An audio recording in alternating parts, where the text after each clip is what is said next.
राज्यातील सर्वाधिक चर्चेत असलेले अधिकारी तुकाराम मुंढे आता पुन्हा एकदा चर्चेच्या केंद्रस्थानी आले आहेत। यावेळी कारण ठरलं आहे त्यांची परभणीच्या पालक सचिव पदावरून झालेली उचलबांगडी आणि दुसरीकडे एफडीए आयुक्त म्हणून सुरू असलेली त्यांची धडाकेबाज मोहीम।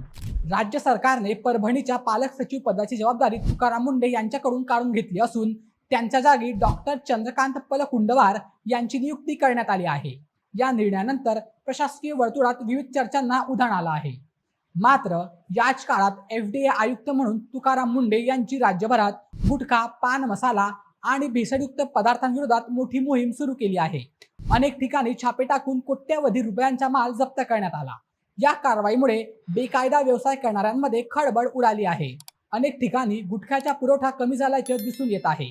काही भागांमध्ये त्याची विक्रीही प्रभावित झाली आहे।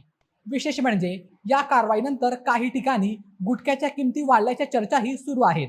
म्हणजेच एका बाजूला प्रशासनाची कडक कारवाई आणि दुसऱ्या बाजूला त्याचे बाजारात पडणारे परिणाम, अशी परिस्थिती सध्या पाहायला मिळत आहे। एकीकडे परभणीतील जबाबदारीतून मुक्तता तर दुसरीकडे राज्यभर गाजणारी कारवाई, त्यामुळे तुकाराम मुंढे हे नाव पुन्हा एकदा चर्चेच्या केंद्रस्थानी आलं आहे। तर मित्रांनो, तुम्हाला काय वाटतं? गुटखा माफियांविरोधातील अशी धडक कारवाई आणखी करायला हवी का? तुमचं मत आम्हाला कमेंटमध्ये नक्की सांगा आणि अशा व्हिडिओसाठी आपल्या बोल एमएचच्या यूट्यूब चॅनलला सबस्क्राईब करायला विसरू नका। धन्यवाद।